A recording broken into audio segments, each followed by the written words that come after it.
शेतकऱ्यांच्या कर्जमाफीच्या मुद्द्यावर सलग 7 दिवस राज्याच्या अर्थसंकल्पीय अधिवेशनात कामकाज होऊ शकलेलं नाही।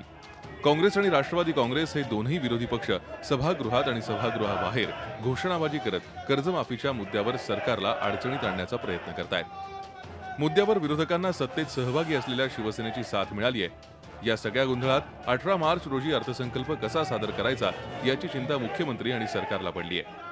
त्यातून मार्ग काढण्यासाठी सरकारने विरोधकांची मनधरणी करण्याचा प्रयत्न केला, मात्र हा प्रयत्न निष्फळ ठरला। या अर्थसंकल्पामध्ये कर्जमाफीच्या संदर्भामध्ये निर्णय होणार आहे की नाही होणार या बाबतीत आणखी अनिश्चितता आहे। म्हणून आमची हात जोडून विनंती सभापती महोदय की या सदनामध्ये कर्जमाफीची घोषणा होईपर्यंत सभापती महोदय सभागृह हे चालणार नाही। सभापती महोदय, विरोधकांची मनधरणी करण्याचे प्रयत्न निष्फळ ठरले असले तरी शिवसेनेला गोंजारण्याचे मुख्यमंत्र्यांचे प्रयत्न काही प्रमाणात यशस्वी झाल्याचे चित्र आहे। कर्जमाफीच्या मुद्द्यावर मुख्यमंत्री शिवसेनेच्या मंत्र्यांचे शिष्टमंडळ घेऊन दिल्लीला रवाना झाले।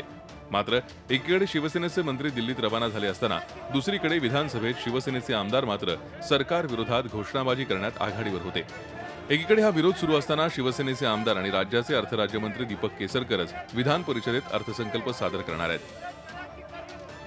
शासनाचं जे काम आहे ते त्याप्रमाणे करायला लागेल, पण मंत्रिमंडळातल्या मंत्र्यांनी आपल्या ह्याच्याप्रमाणे आपलं कर्तव्य करायचे आहेत। ह्या तर सूचना पक्षप्रमुखांनी दिलेल्याच आहेत। त्याप्रमाणे जरी आमचं जे काम असतं रेग्युलर मंत्रिमंडळाचं ते तर आमचं चालू आहे सध्या।